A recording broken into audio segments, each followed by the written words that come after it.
자, 여러분들 시작하도록 하겠습니다. 더운데 악전 고투 속에서도 정말 고생해주신 변호사님들 큰 박수 한번 주시죠.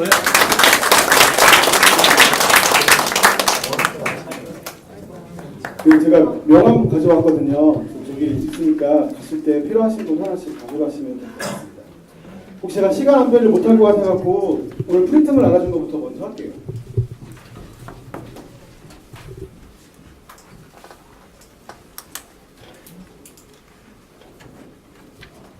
예.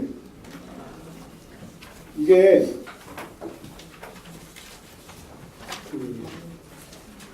보험금 청구권이 상속 재산이냐 아니면 상속인의 고유 재산이냐 이것 때문에 문제가 많이 생길 수도 있어서 제가 그 논문이랑 뭐 판례에 나와 있는 것들을 좀 정리한 그런 사안이거든요. 제가 예전에 어떤 질문을 받았냐면 제 교회 후배 중에 아버님이 빚이 너무 많아갖고 자살을 하신 거예요.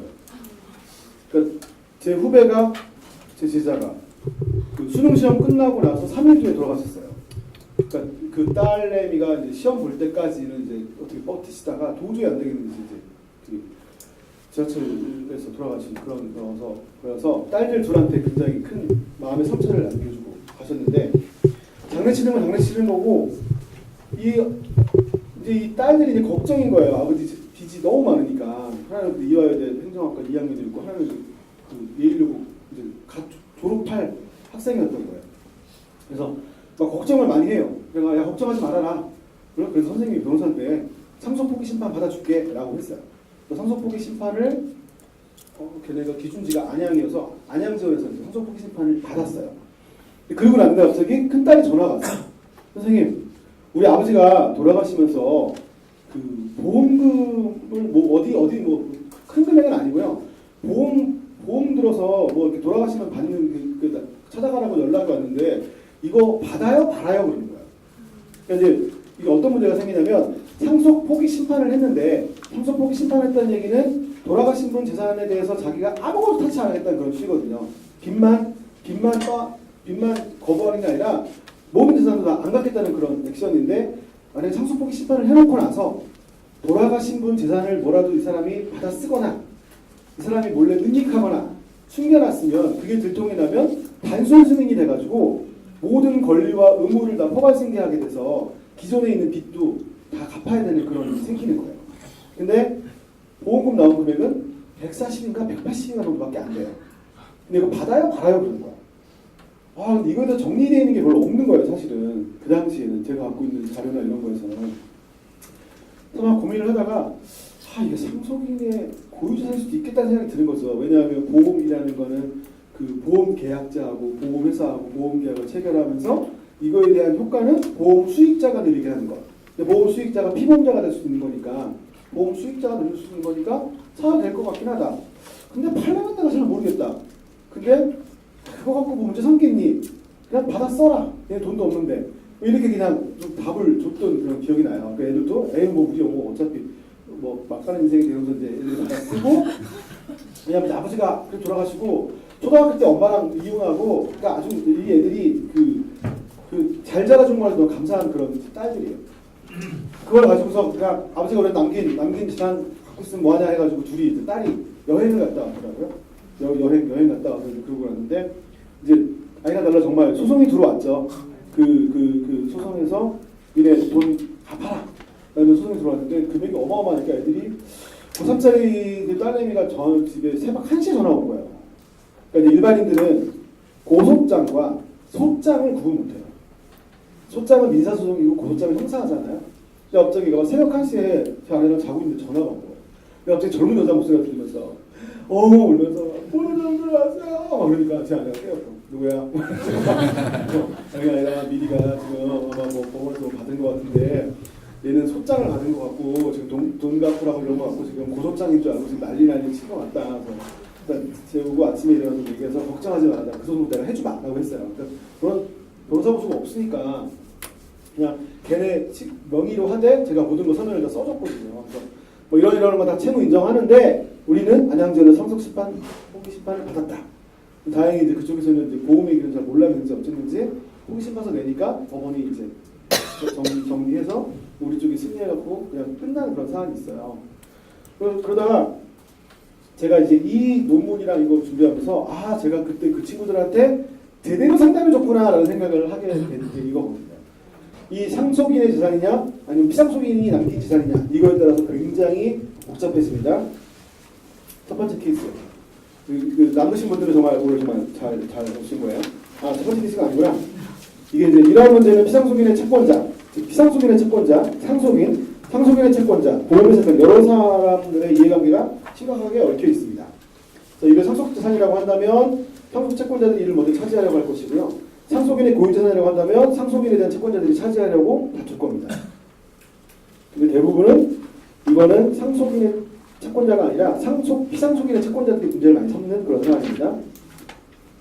나아가 상속인의 고유재산이라고 한다면 상속인은 상속포기 또는 한정승인의 신고를 할 때 부담 없이 신고할 수 있습니다. 아까 말한 것처럼 돈을 받았으면 단순 수익에도 의제가 되기 때문에 상속포기나 한정승인 해봐야 소용이 없어요. 첫 번째 사안입니다. 피상속인이 자기를 피보험자로 하고 수익자를 특정 상속인, 즉 홍길동이라는 어떤 특정 상속인으로 표시한 경우에 이때 이 보험 청구권은 피보험자의 사망 시에 상속인의 고유재산이 됩니다. 즉 상속재산이 되지 않는 거죠. 특정 상속인으로 해놓으면. 그래서 보험계약, 즉 타인을 위하여 하는 보험계약으로서의 효력이 있어서 특정 상속인의 고유재산이 되는 겁니다.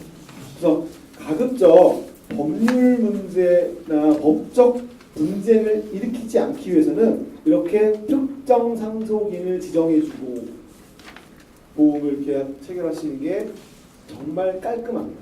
왜냐하면 상속인으로 해도 문제는 없는데 나중에 복잡한 문제가 생길 수도 있습니다. 두 번째, 이걸 제일 많이 해요. 저도 아마 그랬던 것 같은데 피상속인이 자기를 피보험자로 하고 수익자를 단순히 상속인으로만 표시한 경우 이때는 상속인의 고유재산이 돼요. 이것도 상속재산에 포함되지는 않습니다. 상속인이 여러 명인 경우에는 공동상속인의 고유재산이 됩니다. 여기 나오나? 뒤에 나오나? 한 번 더 나올지 모르겠는데요. 여기서 하나 여쭤볼게요. 상속인이 한 명이면 아무 문제 없어요. 상속인이 둘일 경우에 제가 제일 많이 드는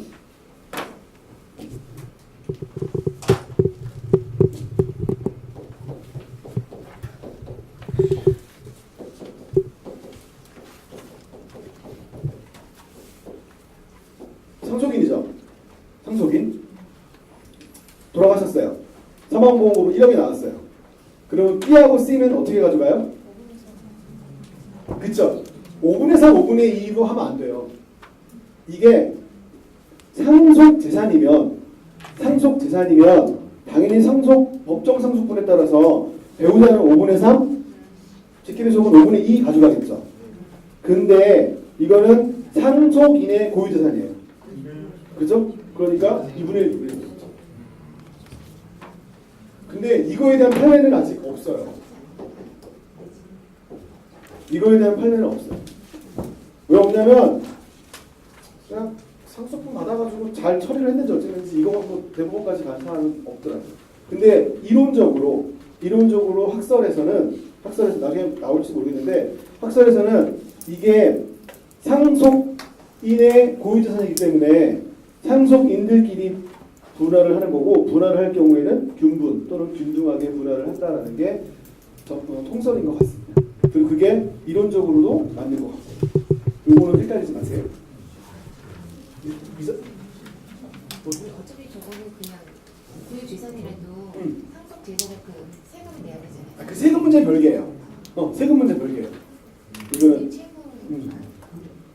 세금 문제는 그러니까 먼저 말씀하셨는데 뒤에 8번 슬라이드 나오는데 세금 문제에 있어서는 이때는 또 그 상속세 계산하는 데 있어서의 재산으로는 포함을 시켜야 합니다. 복잡하더라고요. 저도 이거 정리하다 보니까. 그 다음에 이 경우에요. 생명보험의 보험계약자가 스스로를 피보험자로 하면서 만기까지는 수익자를 본인으로 하고요. 자신이 사망한 경우에는 상속인이라고 지정하는 경우에요. 근데 피보험자가 사망해서 보험사고가 발생한 경우 보험금 청구권은 상속인들의 고유재산으로 보아야 할 것이고 상속재산이 될 수 없다라는 게 판례예요. 이때도. 즉 만기까지, 그러니까 생존할 경우에는 본인이 갖는 거고 그 사이에 사망하기로 상속인이라고 지정한 경우에 당연히 상속인이 가져가는 거겠죠. 그러니까 제가 케이스를 하나씩 다 뜯었어요. 논문 2개 하고 교과서를 가지고서 그래도 제가 그래도 보험회사 와서 강의하는데 보험에 대한 얘기를 조금 언급하고 가야 될 것 같고 그 남으신 분들에 대한 그런 예의는 제가 지켜야 될 것 같아서 네 번째 사안이요. 피상속인이 자기를 피보험자로 하고 상속인 외에 제3자를 수익자로 지정한 경우 이런 경우 많이 있죠. 수익자로 지정한 경우 이 수익자가 보험사고 발생 전에 사망했어요. 먼저 죽었어요. 수익자가 발생했는데 이렇게 보험사고 전에 수익자가 사망하게 되면 그 보험 수익자를 그 지정한 걸 변경할 수 있잖아요. 상법 733조에 변경할 수 있거든요. 근데 변경을 안 한 상태에서 보험계약자가 수익자 지정하지 않고 사망했어요. 이런 경우는 이제 골치 아프죠. 예를 들어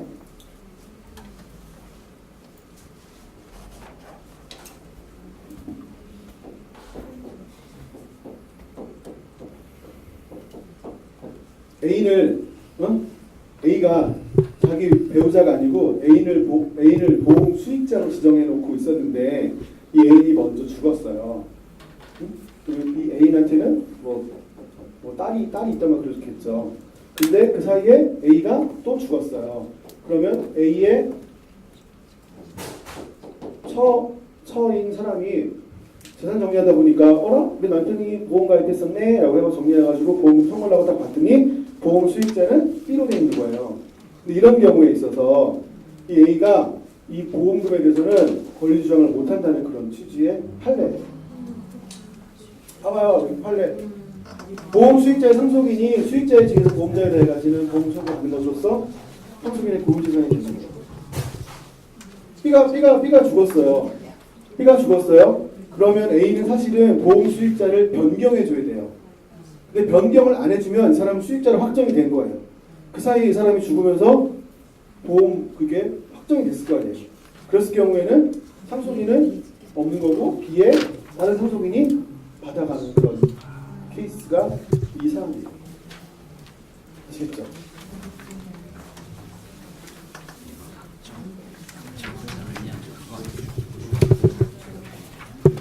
그 다음에 여기 보험계약자인 피상속인이 자기를 피보험자 및 수익자로 한 경우에 이때의 보험금 청구는 상속재산입니다. 보험금 청구는 일단 피상속인에게 귀속되고 피상속인의 사망에 따라 상속재산은 상속인에게 상속되는 게 이 사안이에요. 요거만 제가 보기에는 정리하다 보니까 이거 피보험자 및 수익자로 한 경우에만 상속재산이고요. 나머지는 다 그냥 상속인의 고유재산이더라고요. 정리하다 보니까 이해하기 쉽게 말씀드리면 이거는 사안을 좀 보겠습니다.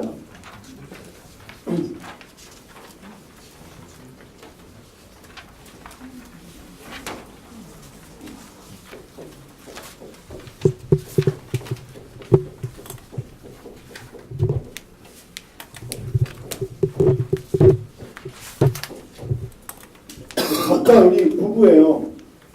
근데 부인 명의로 광주에서 대출을 받습니다.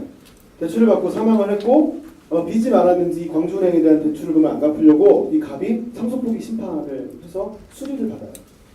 참고로 상속포기 심판을 하면요, 그 주문이 어떻게 나오냐면 몇 월 며칠자 상속포기를 수리합니다라고 이렇게 와요. 그러면 의뢰인들이 전화가 와요. 변호사님, 이게 상속포기가 심판 인용이 된 거예요? 아니면 상속포기 신청을 접수했다는 그런 취지예요라고 하는데 다른 거 대부분 판결은 피고는 A에게 금 얼마를 지급하라 이런 식으로 판결이 나오는데 상속포기 심판은 수리하였음을 확인한다 이런 식으로 나와요. 이 결국은 이 수리되었다는 얘기는 상속포기 심판이 됐다는 그런 취지입니다. 근데 이제 이 아주머니가 생존 시에 이제 그 보험을 두시면서 주 피보험자를 갑으로 하고 종 피보험자를 을로 하면서 보험 수익자를 동시에 을로 삼아요. 그래서 동아생명보험회사와 건강생활종신보험계약을 체결한 그런 사안입니다. 이 사안에서 을이 사망한 후에 갑이 이 상속인으로 인해서 보험금을 수령합니다. 그 후에 광주은행이 갑을 상대로 대북 청송을 제기했거든요. 그래서 이에 대해서 1심하고 2심 법원은 갑이 수익자이고 갑이 수령한 보험금은 상속인의 고유자산이라고 판단하면서 상속 포기는 유효하기 때문에 광주은행의 청구를 기각했습니다. 1심하고 2심에서. 근데 대법원 가서 깨집니다. 보험금 청구권은 의뢰 사망에 따라 일단 의뢰기 귀속되고 이어서 피상속인의 사망에 따라 상속재산으로서 상속인에게 상속되는 상속재산이라고 판단을 하면서 상속 포기 자체가 무효라는 거죠. 왜냐하면 보험금을 받았으니까 단순 승인한 거 아니냐. 단순 승인했으니까 앞에 나왔던 상속 포기는 효과가 없다. 그렇기 때문에 너는 의뢰 상속인으로서 광주은행에 대해서 대출금을 갚아야 할 의무가 있다. 라는 그런 취지의 대법원 판결을 내려요. 이렇게 대법원 가서 파기환송되는 사건을 만나면요. 변호사들은 정말 힘들어요. 1심 착수금, 소공모수금, 2심 착수금, 소공모수금 받았다가 3심 올라가면요. 그냥 해줘요. 왜냐면 상대방이 상고했으니까 아유 뭐 별거 아닐 거예요. 1심, 2심 이겼는데 대법원 가서 너 번복된다는 건 1000에 한 건 정도거든요. 아니 만에 한 건. 형사사건은 번복되는 케이스가 거의 없고요. 네, 안 보니까. 대법원의 사건이 너무 많다 보니까요. 그냥 형사사건은 거의 안 봐요. 근데 민사사건은 그래도 간혹 의협심이 있는 재판연구관들, 대법관들 말고요.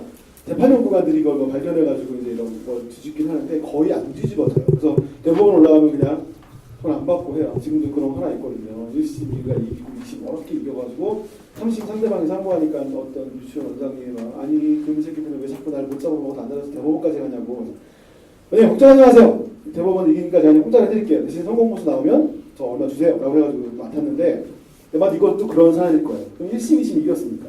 대법원 가고 대법원에서 얘기하죠. 아까 얘기한 것처럼 여기 피상속인이 본인을 피보험자 및 수익자로 한 경우에는 이 보험금 청구권은 상속재산이다. 상속재산이니까 갑이 수령한 경우에는 상속인으로서 수령을 한 거잖아요. 고유재산이 아니잖아요. 그러니까 상속 포기 심판 자체가 효력이 없는 그런 상황입니다. 이것만 그렇습니다. 그 다음에 이제 보험 수익자를 공란으로 둔 상태에서 어떻게 되느냐. 보통 요즘에는 뭐 워낙 공란을 할 수가 없죠. 제가 보니까 이렇게 뭐 종이가 아니고 이제 뭐 기계에 의해서 이렇게 뭐 하다 보니까 그거 단계를 지나야 되는 그런 상황이 한데 예전에는 좀 있었을 것 같습니다. 보험수익자를 공란으로 둔 상태에서 보험수익자의 지정권을 행사하기 전에 보험계약자가 사망한 경우 이런 경우에도 그냥 그런 것 같아요. 상속인이라고 안 써도 수익자를 공란으로 해놨으면 결국 상속인이 가져가는 거 아니겠냐는 그런 취지에서 대법원은 상속인의 고유재산으로 봐야 한다라는 그런 취지인 것 같아요. 이것도 결국 대법원까지 가는 그런 사안입니다. 아까 말씀드렸던 그 상속인들 사이의 보험금 불안 정리를 해드리면 상속분의 비율에 따라야 한다는 견해하고 균등한 비율로 나눠야 한다는 견해가 대립하고 있는데 그냥 보험계약서에 막연히 상속인을 보험수익자로 지정한 경우에 상속인 여러 명일 경우에는 그들이 취득하는 보험금 청구는 상속재산이 아니기 때문에 균등한 비율로 나눠야 한다는 게 통설인 것 같습니다. 다수설인 것 같아요. 이거에 대한 판례는 못 찾았습니다. 아까 질문하신 것처럼 세법상 처리에 있어서는 제가 세무 전문가는 아니어서 자세히는 말씀 못 드리는데 상속세 징여세법에서 그 상속인이 취득한 생명보험금은 상속재산으로 파악하셔갖고 거기에 아마 계산해서 상속세를 내는 것 같습니다. 왜냐하면 이 부분을 제가 하려고 심혈을 기울여서 만든 작품이고요. 혹시나 시간 때문에 못할까봐 먼저 한 겁니다. 다시 앞으로 하겠습니다.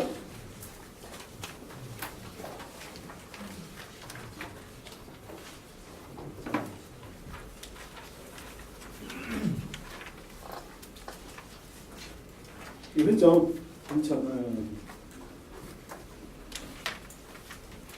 한번 읽어보세요.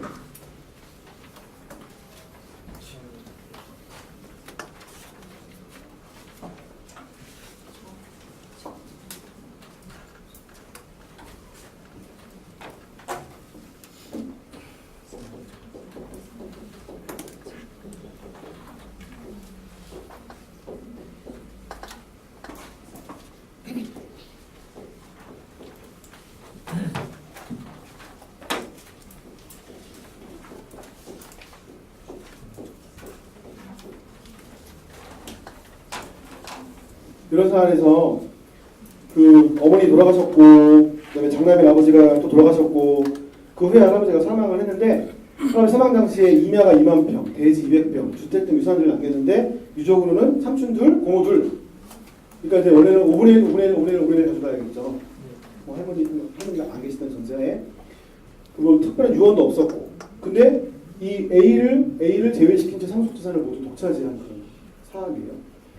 그리고 있다가 나중에 이제 미성년자 상태를 이제 지나서 상속분을 요구하자. 삼촌들하고 고모들한테 제 상속분 주세요 라고 얘기했더니 야 고등학교 1학년 때부터 너 키워준 것도 있는데 무슨 배우망도 같이 하고 이제 뭐 고모들 삼촌들이 막 소리 지르죠. 이때 이제 A가 상속 받을 수 있냐라는 그런 상황에서 상속 받을 수 있겠죠. 네. 왜냐면 이제 대수상속 개념 확실히 개념 아시겠죠 오늘? 자기 아버지가 원래 받았어야 할 상속분만큼 A가 받는 거예요. 근데 안 주고 뻗치면 어떻게 하느냐? 결국 소송을 해야 돼요.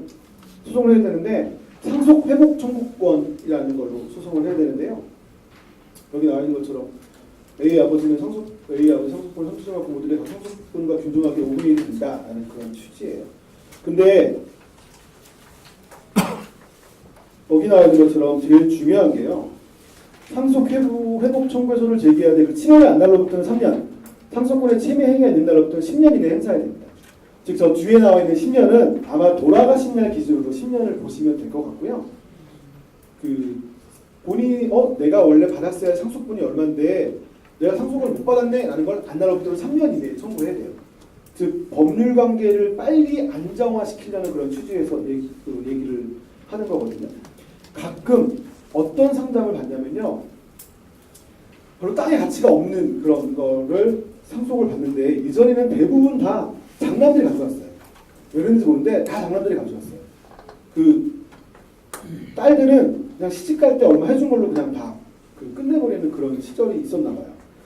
근데 제 후배 중에 한 명이 자기 장모님이 받았어야 할 상속분을 못 받은 채 13년이 지난 거예요.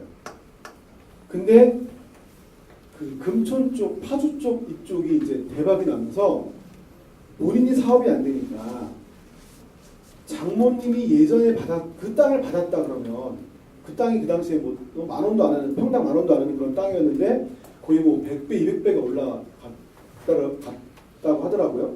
그래서 옛날에 뭐 파주, 운정, 뭐 금천 그쪽에는 개들도 지을 때 멍멍 안 짓고요. 하도 동네 사람들이 억억 그러니까 보상금만 내가 때니까 개도 억억 짓는다고 그때 그런 얘기 했었거든요. 저희들에서.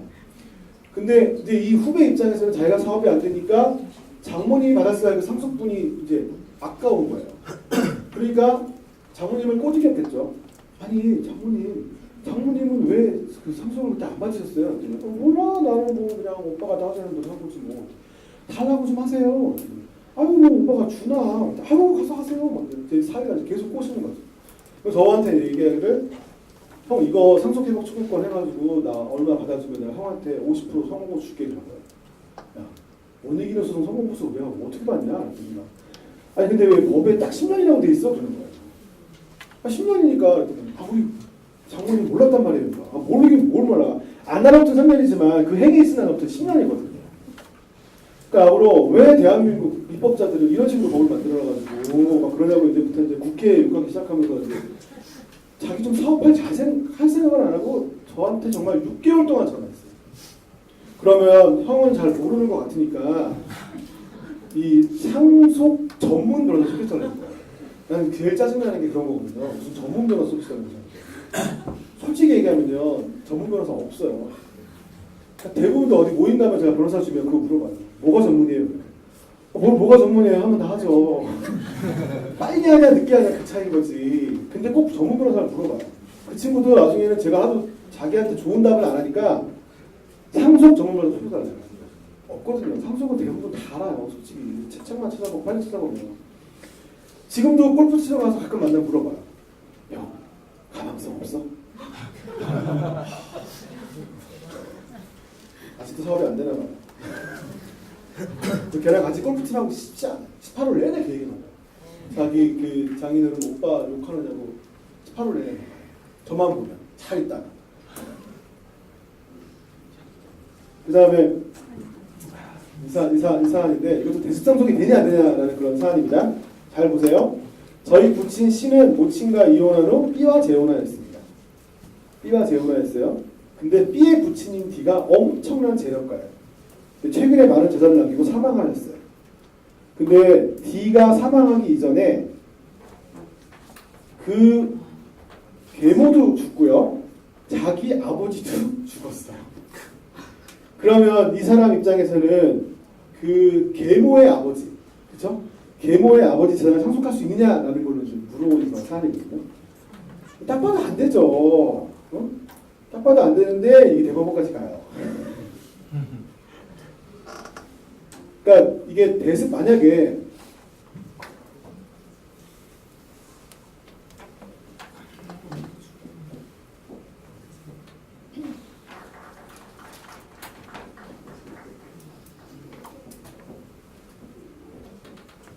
이 사람 있잖아요, 이 사람.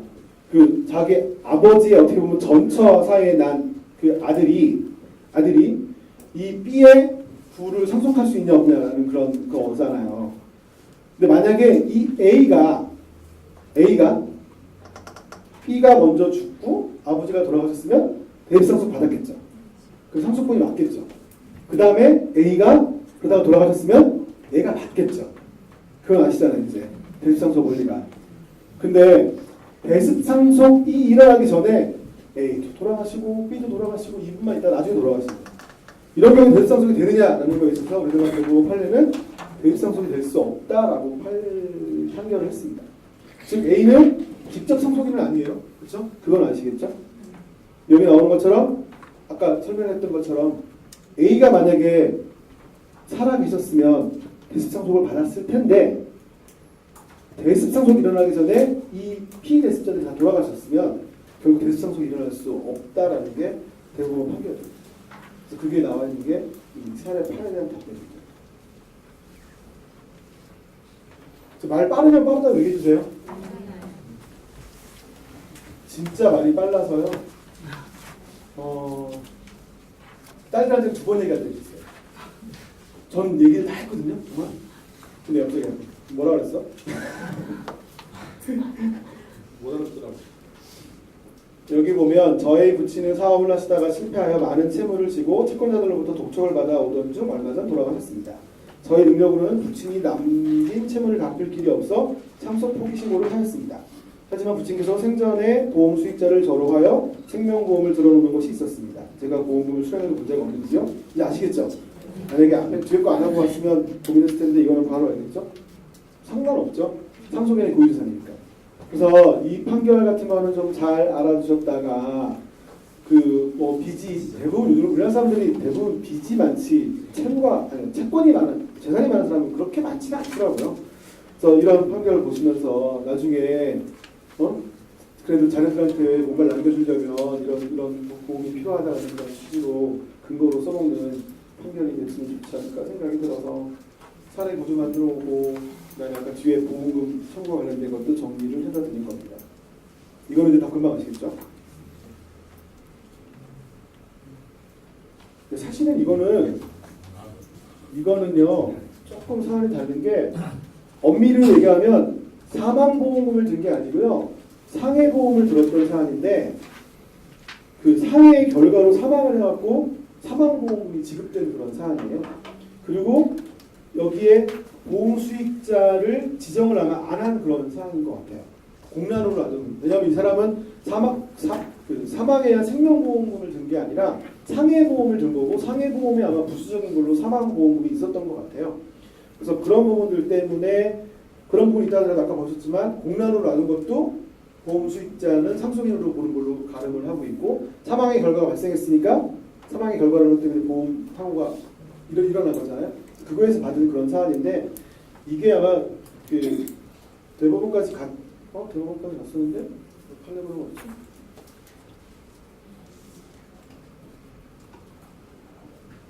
하여튼 제가 이거 판결문 정리한 건데 이 사안도 대법원까지 갔던 이유가 채권자 측에서 상속 포기한 거에 대해서 그 효력이 없다라는 걸 주장하려고 했던 거고요. 문제는 이제 여기는 사이드에서 말씀을 따로 드리면 이 사람이 사망에 의한 보험금도 받고요. 교통사고 상해에 의한 그 부분도 보험금을 좀 받아요. 근데 1심하고 2심에서는 그 상해에 의한 거하고 사망에 의한 거하고 받은 거를 별개로 해서 청구를 했어야 되는데 두 개가 뭉뚱을 하고 1심, 2심이 싸웠어요. 그러다가 대법원에 가갖고는 야 그러면 네가 그 상해에서 받은 거에 대해서는 상속폭이 이거 그 단순승이라는 거기 때문에 폭이 심판 없는 거 아니냐, 폭이 효력 없는 거 아니냐라는 주장을 했는데 1심, 2심에 주장하지 않은 거를 대법원에서 새롭게 주장하면 그 주장은 안 받아들여요. 그러니까 대법원은 그냥 단순하게 1심과 2심 판결을 잘했냐 안 했냐 그것만 판단하는 거지 새로운 주장하는 경우는 없어요. 근데 많은 사람들은 소송을 할 때 그 중요한 카드를 갖고 있다가 대법원 가고 짜잔 하고 내려고 그러거든요. 내봐야 소용없어요. 그럼 아예 받아들여지가 않아요. 근데 이 소송에서는 제가 보기에는 사망보험금을 건드리지 말고 차라리 상해에 의한 보험금 받은 걸 갖고 건드렸으면 결과가 달라질 수도 있었겠다는 생각이 들어요. 그래서 재판을 하고 그럴 때 경우의 수가 A, B, C, D가 있으면 A, B, C를 다 주장해서 금율식으로 쭉 던져가지고 그 소송을 하시면 굉장히 도움이 많이 돼요. 물론 이제 이게 한정승이라는 것도 있잖아요. 네네네. 상속폭이하고 똑같은 개념으로 지금 말하는 똑같이. 네, 똑같이 보시면 돼요. 네. 한정승이랑 똑같이 보시면 돼요. 특히 한정승인은 뒤에 상속폭이는 목록을 안 적어도 되는데 한정승인은 뒤에 목록이 있어가지고 그 목록을 누락을 시키면 고의의 누락일 경우에는 아예 또 한정승인 효과가 없어요. 그 아까 지금 말한 이 부분 빼도 상관없다는 거. 네. 네. 한정승인이랑 상속폭이랑 똑같이 보시면 돼요. 근데 한정승인은 이런 소송이 안 들어오는 것 중에 하나가요. 그래도 그 돌아가신 분 재산 범위 내에서는 갚겠다라는 그런 취지가 있어서 그 재산을 처분해가지고 파는 거니까 그거는 오히려 하여튼 이 논리는 똑같습니다. 제가 뒤에 나올 건데 제가 이제 소송을 하는데 4번 법정을 가면 4번 다 저만 혼나는 거예요. 저는 이길 것처럼 보였는데 이 판사가 저만 가면 제가 뭔가 많이 안 들었는지 매번 혼내요. 청구 취지 다시 바꿔라. 청구 취지와 청구 원인이 조금 논리적으로 안 맞는다. 청구 원인 이게 뭐냐. 과연 주장될 것 같냐. 이런 식으로 막 저를 엄청나게 깨는 거예요. 그래서 그 다음에 맨 마지막에 끝날 때 민법에 나와 있는 무효 취소를 주장하시는 모든 원인을 다 적었어요. 103조부터 110조까지 나와 있는 무효와 취소 원인을 다 적어냈어요. 그때는 판사가 정말 비아냥거리면서 아이고 우리 김대현 변호사님 민법 교과서 거기서 다 뺏겨오셨네. 판단 한번 해볼까? 그러는 거예요. 야, 뒤에 내 의뢰인이 있었으면 나는 의뢰인이 나한테 준 500만 원, 1000만 원 아까워서 뭐라 그러겠다 싶은 거예요. 나왔더니 피고대리 이제 막 저를 막 위로해주면서 저 판사 원래 저러니까 네가 양해하라고. 그 재판하다 보면 다 그런 일이 생기는 거니 걱정하지 말라고. 그래서 제가 일단 추방식으로 103조부터 110조까지 나와 있는 무효 취소 사유를 다 주장해갖고 주장을 했거든요. 근데 선고일이 한번 연기되더라고요. 판결문은 참고로 재판장이 안 쓰고요. 재판장 옆에 가만히 앉아있는 배석 판사들이 있어요. 재판장 기준으로 우측에 사람을 우배석, 좌측은 좌배석. 얘네들이 써요. 얘네들이 판결문을 써갖고 재판장한테 결재를 올리면 그때서 보고서 이론이 맞으면 그 판결대로 가고 이론이 안 맞으면 다시 합의하고 그러거든요. 선고일이 연기가 됐어요. 왜 연기가 됐지? 또 연기가 됐어요. 그러니까 부장판사하고 주심판사하고 안 맞는 거예요. 이렇게. 근데 부장판사는 기록을 꼼꼼히 본 게 아니라 그냥 대충 보고 그날의 기분에 따라서 아침에 출근할 때 그 상태에 따라서 누구 한 명을 타겟을 잡고 까는데 매달 오는 저 김대영이가 마음에 안 들었는지 매번 저를 깐 거예요. 그러고 나서 저는 뭘 막 주장했는데 상대방은 저에 대해서 반박 서면을 안 냈어요. 왜냐하면 누구가 봐도 피고가 이기는 거거든요. 제가 지는 거고. 피고들이 저를 위로해주고 왔잖아요. 근데 선고일 2번 연기된 다음에 나중에 판결 나온 거 뭐냐면 피고는 원고액 29억을 지급하라는 식으로 판결을 받아냈어요. 선고모수도 꽤 많이 받아왔고. 그러고 나서 광주에 있는 어느 법원을 갔다가 그 피고 변호사를 만났어요. 나한테 그러는 거예요. 야, 그 새끼 왜 그러냐? 마치 나한테 이길 게 할 것처럼 너를 그렇게 깨놓고 나서 왜 그 나중에 쟁점이 제가 7개를 들었으면 6개는 다 청구 기각이고 맨 마지막 하나 가지고서 원고 청구 승소를 해줬거든요. 그래서 그거 갖고 이겼고 판결에서 또 우리가 이겼고 대법원 가서 또 이겼고. 그 피고 대리인은 당사자한테 굉장히 혼난 거예요. 너는 왜 재판장에서 아무것도 안 냈니? 이러는 거예요. 그러니까 이 사람 입장에서 낼 게 없잖아요, 사실은. 쟤 맨날 혼나는데 쟤랑 싸워봐야 뭐 하겠어요. 근데 제가 이겼어요. 그러니까 뭘 말씀드리는 거냐면 우리가 뭔가 주장할 수 있는 게 있으면 어느 하나만 주장하는 것도 뭐 필요할 때는 있겠지만 해볼 만한 것들은 다 일단 해보시고 나서 결과를 기다리는 것도 하나의 방법이겠다는 생각이 들어요. 그래서 그렇게 이긴 케이스는 있어요. 그다음에 10번.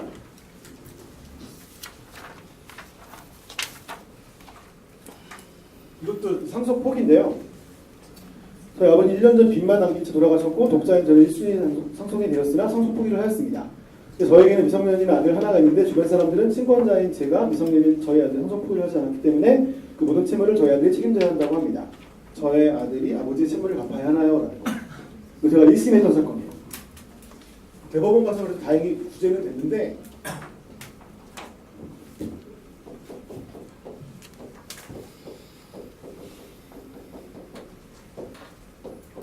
빚이 있어갖고 상속 포기를 했어요. 상속 포기를 하면 어떤 효과가 일어나냐면 디테일하게 말씀을 안 드렸지만 소극적으로 상속이 없었던 걸로 가요.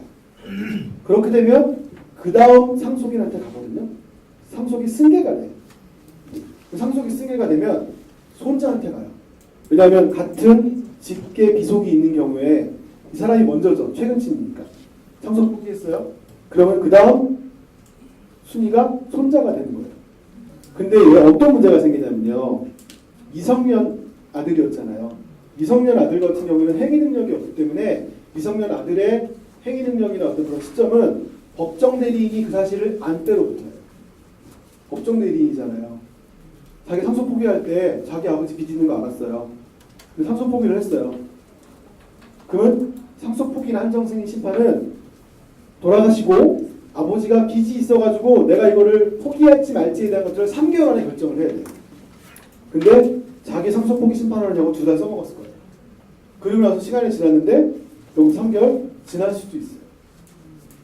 근데 정말 이런 소송을 대구지방법원에서 1심에서 져가지고 저희 사무실을 갖고 온 사건이 있었는데 답이 없는 거예요. 즉 형제자매 5형제자매가 다 상속 포기를 했어요. 그러고 났더니 그 밑에 있는 손자녀가 7명, 8명이었는데 얘네가 이제 피고가 돼가지고 소송을 붙은 거예요. 근데 다행히 이게 일단은 구제가 됐는데요. 앞으로 어떻게 될지 몰라요. 어떻게 구제가 됐냐면 여기 나오죠? 제1순위 상속인 중 최근친이자 단독 상속인인 의뢰인이 상속 포기를 하였으므로 1순위 상속인 중 다음 근친인 그 미성년 아들이 즉 상속인의 손자가 상속인이 되겠죠? 그다음에 상속인은 상속 개시를 안 나면 3개월 이내에 상속 포기를 할 수 있고 미성년자인 때에는 이 기간은 법정 대리인이 있음을 안 나눠서 3개월을 기산을 합니다. 이건 3개월이 훌떡 지난 상태에서 온 거예요. 근데 대법원은 어떤 구제를 해주냐면 설마 아버지가 할아버지의 빚을 상속 안 받으려고 상속 포기하면서 그 상속 포기하면서 그거를 미성년자인 아들한테 평생 동안 빚을 굴레를 주려고 상속 포기하지는 않았을 거다 라는 게 대법원 재판관들의 마인드예요. 그래서 얘한테 상속 일반인의 입장에서 피상속인의 처와 자녀가 상속을 포기한 경우에 이로써 손자녀가 상속인이 됐다는 사실을 안다는 건 이례적이기 때문에 일반인들은 저는 좀 안 될 것 같아요. 그죠? 일반인 이런 거 다 하니까 또 이런 경우에는 다시 기산해갖고 상속 포기 심판을 받아야 한다는 그런 취지로 좀 구제해 줬어요. 사실은 조금 구체적 타협상에서 한 거지 법리적으로는 안 맞는 판례고 1심, 2심 판결이 맞아요. 저희가 졌었어요. 대법원 가서 뒤집어진 거지 저희가 졌었어요. 그런 것처럼 상속 포기할 때는 정말 조심하셔야 돼요. 이제는 어떻게 상담을 해드리냐면 상속 포기를 하게 되면 상속이 승계가 되잖아요. 상속이 승계가 되기 때문에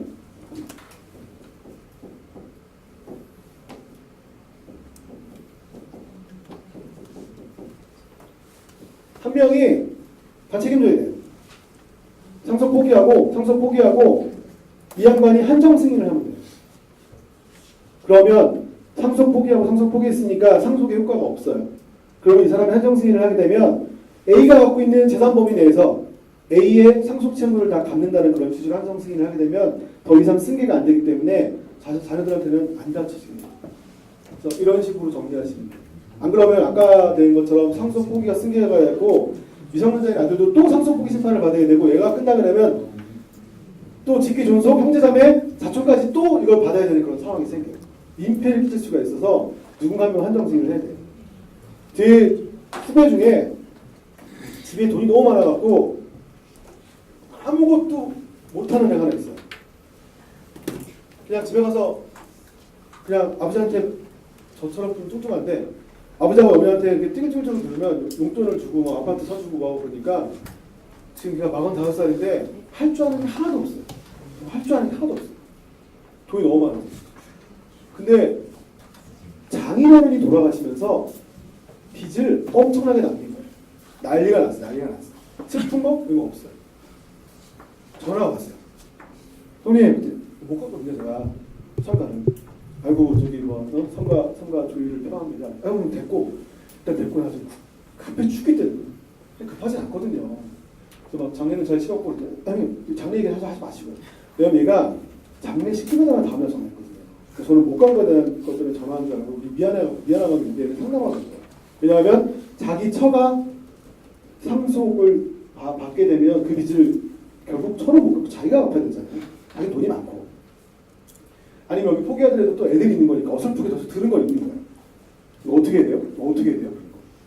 그래서 결국 팁을 준 게 그냥 처남이 몰빵 쓰는 걸로 해갖고 한정 승인을 하고 나머지 너하고 처제하고 이런 사람들은 나 상속 포기하는 걸 알아. 그러면 뒤로 쓴 게 안 되니까 그렇게 해라. 감사해요. 저랑 툭 끊더라고요. 그들이 그 다음에 전화가 왔어요. 아까 형님 법원에서 뭐가 왔는데 상속 포기 심판 수리 신고했대.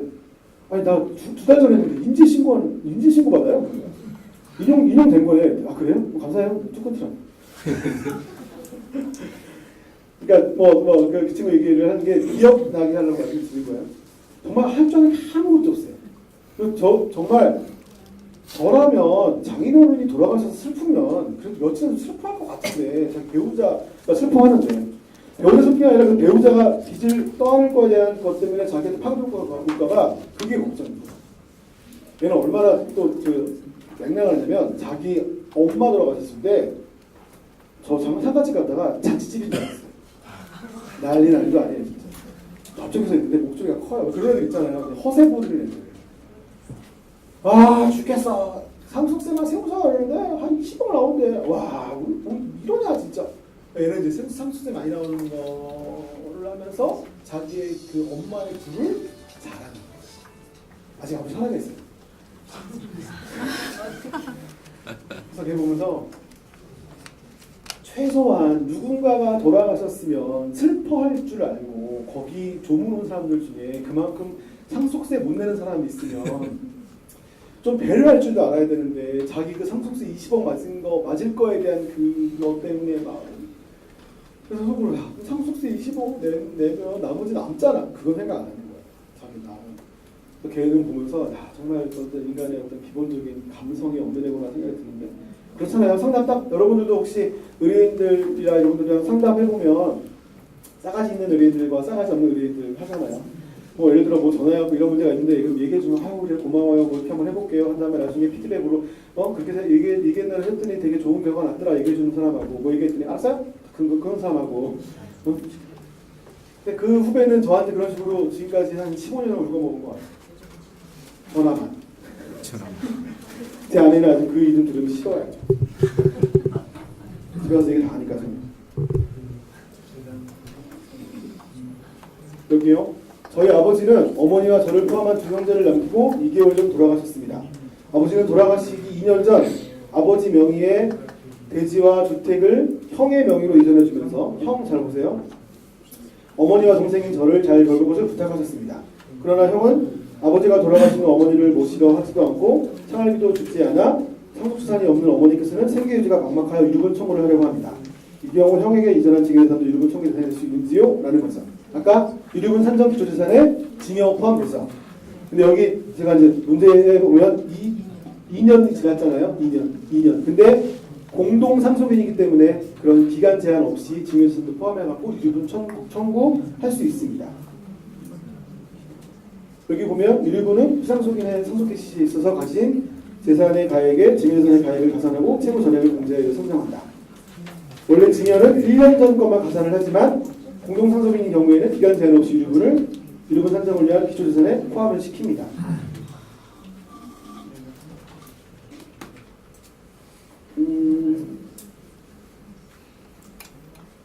계산 한번 해볼까요? 좀 어려운데 5분의 3 곱하기 2분의 1일 거고 5분의 3 5분의 2 곱하기 2분의 1이 돼서 어머니는 10분의 3을 아마 청구할 수 있을 거고요. 그 동생은 10분의 1을 청구할 수 있을 것 같습니다.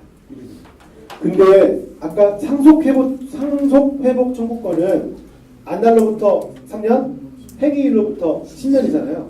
근데 유류분 청구권은 유증을 사실 안 때로부터 1년, 그 다음에 상속 개시된 때로부터 10년이 경과하면 유류분 반환 청구를 청구하지 못해요.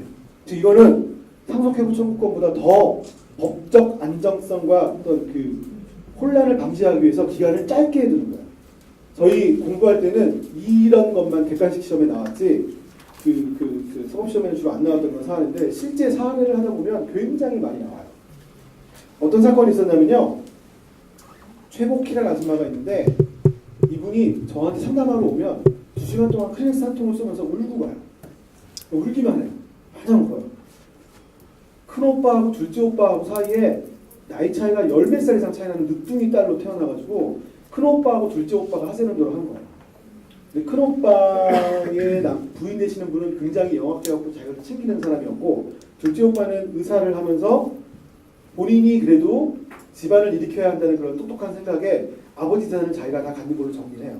그러니까 유언이 아니고 돌아가신 후에 상속 재산 분할 협의서라는 걸 만들어서 본인이 다 아버지 걸 갖는 걸로 하고 그 다음에 형수가 하도 딱딱거리니까 형수한테는 얼마 주는 걸로 하고 동생은 나이 차이가 워낙 많이 나니까 이렇게 하니까 그냥 통째하고 그러면서 뭘 얘기하냐면 대신에 내가 나가는 대신에 받은 상속세는 내가 알아서 낼게 라고 얘기를 해요.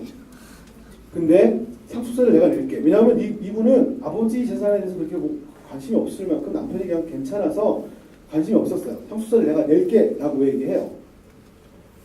근데 형제 자매들이 모여서 대화할 때 녹음을 하거나 문서화시키거나 제3자의 증인이 있거나 아무도 없어요. 그냥 6식구가 다 부부가 있으니까 6명이 모여서 얘기를 했기 때문에 누가 나와서 증언을 하더라도 그 증언은 자기 배우자한테 유리하게 증언을 할 거기 때문에 판사가 일단 안 믿어요. 아무도 안 믿어요. 그 상황에서 돌아가시고 1년이 지난 상태에서 본인이 다 가졌잖아요. 다 정리를 했잖아요. 그러는데 상속세가 나왔어요. 좀 생각보다 많이 나왔나 봐요. 그러고 났더니 이 둘째 오빠가 형님 세금 나왔는데 그래도 우리도 자식이 된 돈이니 3분의 1씩 냅시다 라고 해가지고 전가를 했어요. 근데 그 돈이 꽤 돼요 진짜. 그러니까 이분이 저한테 상담하러 왔어요. 사건 내용을 얘기해주고 뭐라고 해야 되는데 둘째 오빠에 대한 배신 그 다음에 그 올케에 대한 배신 이것 때문에 그냥 울고만 가요. 그리고 맨날 울고 다 울고 가면서 알아서 해주세요. 이러고 가요. 저기 선생님 제가 집안의 가족 내력이라든가 이런 것들 아무것도 모릅니다. 근데 이걸 제가 어떻게 처리해 드릴까요? 할 수 있는 방법이 없어요. 유류분 청구하려고 1년이 지났고요. 또 녹음해 놓은 거 아무것도 없고요. 그리고 이제 그 여자분 남편이 오면 저한테 화만 내요. 변호사가 알아서 해야지. 왜 자꾸 우리한테 귀찮게 보이고 이것저것 물어보냐고. 근데 제가 그 집에 있었던 상황을 어떻게 알겠어요. 제가 좀 울고만 가요. 그 다음에 또 와요. 불러요. 선생님 상담합시다. 와요. 또 울어요. 그러면 밖에 있는 제 여직원은 이상하게 생각해요. 왜 저 방만 나갔다 오고 들어갔다 오고 울까? 그러면서 억측을 하기 시작해요. 근데 그거 보면서 답답했던 게 뭐냐면 대부분의 사람들이 1년만 버텨요. 어떻게든지 1년만 버텨요. 왜냐면 유리분반을 청구한 거를 주로 올 걸 대비해서 1년만 빠르지. 그러니까 그걸 몰랐던 거죠. 나이 차이 많이 나요. 아무튼 그런 상황이 있었어요. 근데 어떻게 해서 이기긴 이겼어요. 정말 어렵게. 근데 그걸 알아와요, 그다음부터. 이거는 이제 계산하기 편하게 하는 거예요. A가 상속재산 4천만 원을 남기고 사망하여 그 상속인으로는 자녀들인 B, C, D, E 4인이 있는데 A는 B에 대해서는 500만 원, C에 대해서는 1,500만 원, D에 대해서는 2천만 원을 각 유증하고 그 결과 E는 전혀 상속을 받지 못하였습니다. 이 경우 E가 유류분을 청구할 수 있는지 여부 및 어떠한 비율로 청구할 수 있는지요라는 건데 한번 한 2분만 계산해 보실래요?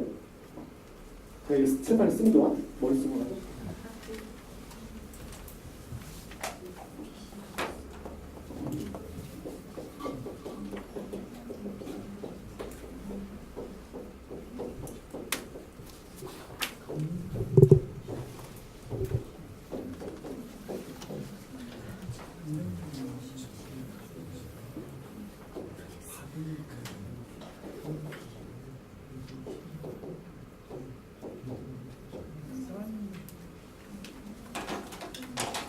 일단 이 입장에서 보면 뭘 잘못했겠죠? 아버지한테.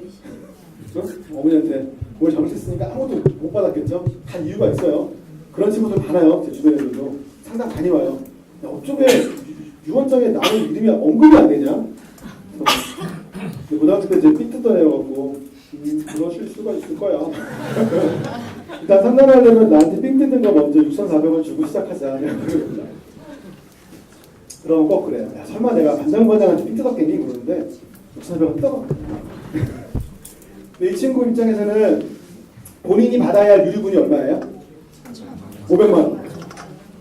500만 원. 유류분. 상속분은 원래는 1,000이에요. 4분의 1이니까 1,000이죠. 본인이 받아야 할 유류분은 2분의 1이니까 500이에요. 즉 본인이 손해본, 침해본 금액은 500만 원이에요. 500만 원을 내가 청구할 수 있어요. 근데 B도 500만 원 받았어요. 그죠? 얘한테는 뭐 청구할 게 없어요. 근데 얘는 원래 만약 유류분이면 얘는 1,000만 원 초과해서 받았죠. 유류분 기준으로. D는 1,500만 원 초과해서 받았죠. 그러니까 이 입장에서는 C하고 D를 상대로 초과된 금액을 비율별로 청구할 수 있어요. 얘들 산수를 하면 아마 2대 3이 될 거예요. 1,000만 원, 1,500만 원 초과했으니까. 그래서 이 입장에서는 얘한테는 200, 위에 사람한테는 300, 500만 원을 청구할 수 있어요. 이런 식으로 유류분을 계산을 하는 거예요. 여기 보면 막내 2의 유류분 침해액은 500만 원이에요. 아시겠죠? 상속재산 400만 원, 4천만 원 곱하기 상속분 4분의 1 유류분 비율 2분의 3이면 500이 나와요. 500만 원까지는 자기가 보장이 받아줘요. 이 상황에서 공동상속인의 수인일 때 자기 고유의 유류분액을 초과하는 상속인 상대로 해갖고 그 침해된 금액을 비율별로 청구할 수 있습니다. 이거에 대한 그 판결이거든요. 그래서 B를 상대로 청구할 수 없고요. 아까 얘기한 것처럼 1,500, 2,000이니까 2대3 비율 1,000만 원 초과하고 1,500만 원 초과했으니까 대충 계산하면 2대3일 거고 그래서 하나는 200, 하나는 300만 원 청구한다는 그런 취지입니다. 조금 오버할 텐데 잠깐만 하나만 더 할게요. 2010년 8월 6일 사망하여 사망 당시 유족으로 배우자인 B와 자녀인 C, D 그리고 C의 자녀인 E, D, E 자녀 F가 있습니다. 어렵죠? 그럼 그릴게요. 저도 어려워요.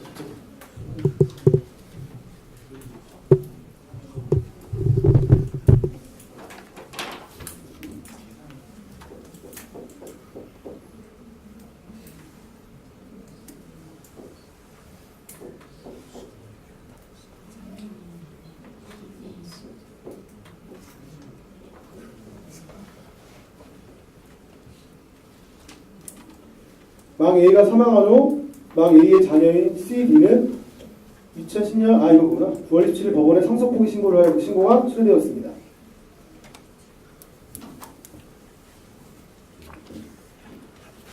상속 포기했어요.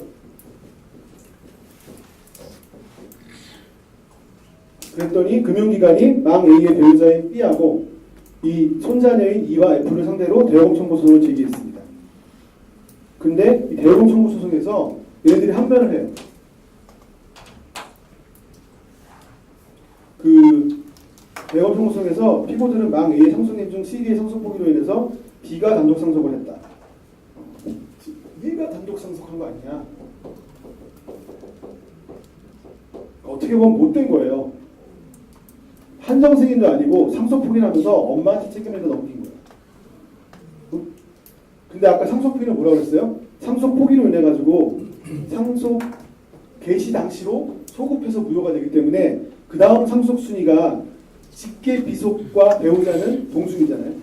직계 비속은 누구예요? E하고 F고 B하고 공동 상속이 되는 거예요. 그죠? 근데 이 항변이 타당하냐는 문제를 가지고 대법원까지 가요. 여기 보면 상속을 포기한 자는 상속 개시된 때로부터 상속인이 아니었던 것 같은 지위에 놓이게 되므로 피상속인의 배우자와 자녀 중 자녀 전부가 상속을 포기하는 경우에 이때는 이 손자녀들이 공동 상속이 되기 때문에 결국 상속인이 된다라는 그런 취지예요. 판례예요. 그래서 결국은 피고들 항변이 타당하지 않고 돌아가신 할아버지에 대한 채무에 대해서 E하고 F도 상속분만큼 책임을 져야 한다는 거예요. 그러니까 제가 보기엔 C하고 D가 나름대로 머리를 썼어요. 아, 상속 포기하면 엄마가 가져가겠구나. 그래, 엄마가 다 책임지려고 하고 솔직히 노인네가 돈이 뭐가 있겠어? 뭐 판결만 받더라도 엄마가 그냥 뭐 하고 되고 엄마가 들어갔으면 또 포기하면 되지 않냐 이런 생각을 했던 것 같아요. 근데 그러면 또 포기서를 넣어야 되는 그런 문제가 생기는데 제가 보기엔 누군가가 잘못 조언을 해준 것 같아요. 그 바람에 오히려 자기들이 포기하는 바람에 이 F가 그런 책임을 져야 하는 그런 게 생겼어요. 이게 살해하다 보면 어떤 게 생기냐면요. 형제자매 중에 마음에 안 드는 형제자매가 있으면 오남매다. 야, 아버지 돌아가셨는데 상속 포기할 테니까 내가 알아서 변호사 통해서 신고할 테니 뭐 인감증명이나 이건 뭐 도장 하나 보내 내가 정리할게라고 하면서 이분들이 상속 포기 심판서에 마음에 안 드는 미워하는 형제자매 중 한 명을 누락시켜 놓고 자기들이 포기를 하는 경우가 있어요. 다 책임지면. 뭐 그런 케이스도 예금보험사 채권자 입장에서 소송을 하다 보면 나오더라고요. 이상하다. 포기하려면 왜 다 포기하지? 왜 넷째 딸 것만 빼고 포기했을까? 넷째 딸이 형제자매들이랑 사이가 안 좋았다. 그런 케이스인데 이거는 자기들이 엄마한테 다 덤탱이 씌우려고 하다가 오히려 자기들이 당한 그런 케이스에 참여를 했습니다. 네, 여기까지 했죠. 제가 지난주 9월 12일하고 오늘하고 그냥 말도 좀 빨리 하고 제가 알고 있는 거에 대해서 좀 더 전달하려고 많이 노력을 했는데 어떻게 잘 전달됐는지 잘 모르겠습니다만 여러분들 업무하시는 데나 아니면 주변 사람들한테 조언해 주실 때 좀 도움이 되셨으면 좋겠다는 그런 취지로 강의안을 만들었고요. 그냥 단순하게 막 이론 강의를 하다 보면 강의하는 사람도 그렇고 듣는 사람도 그렇고 별 도움 안 되거든요. 그래서 강의 취지는 그래도 실제 있었던 사례를 가지고 여러분들한테 강의하려고 노력 좀 했습니다. 그리고 혹시나 나중에 필요하신 분들은 제 명함에 제 이메일서나 전화번호 있으니까 궁금하신 거 문의하시면 제가 전화를 못 받으면 뭐 바로 뭐 이메일 답변이든 아니면 문자 답변이든 뭐 해드리도록 하겠습니다. 2주 동안 강의 들으시냐 고생 많으셨습니다. 감사합니다.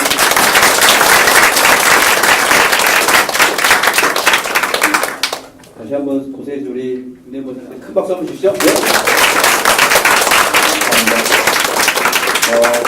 여러분들 저희가 이거는 뭐 다 알아가지고 영업에 활용하기 굉장히 어렵죠. 그래서 케이스 바이 케이스도 좀 어려운 케이스면 있으면 김대범 변호사님한테 좀 노래를 좀 하시면 될 것 같고요.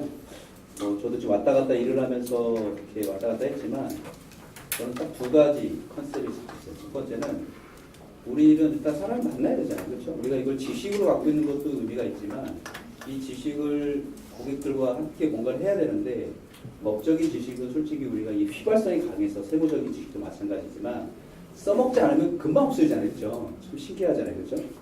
그래서 저는 느낌이 딱 하나 왔어요.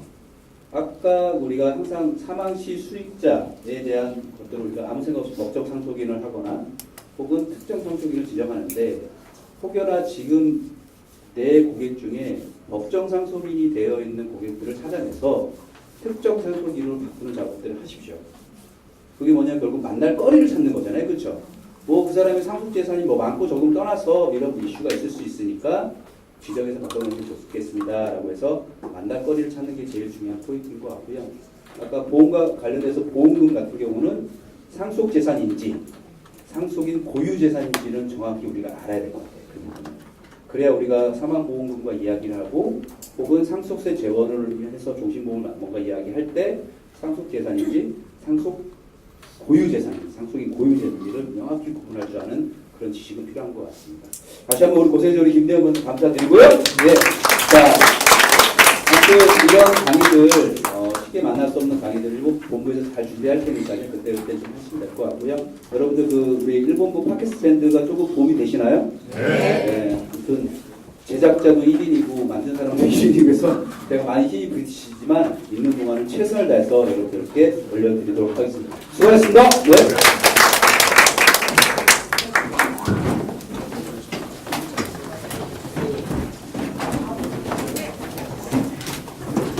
명함들 한 장씩 가져가세요. 네, 감사합니다.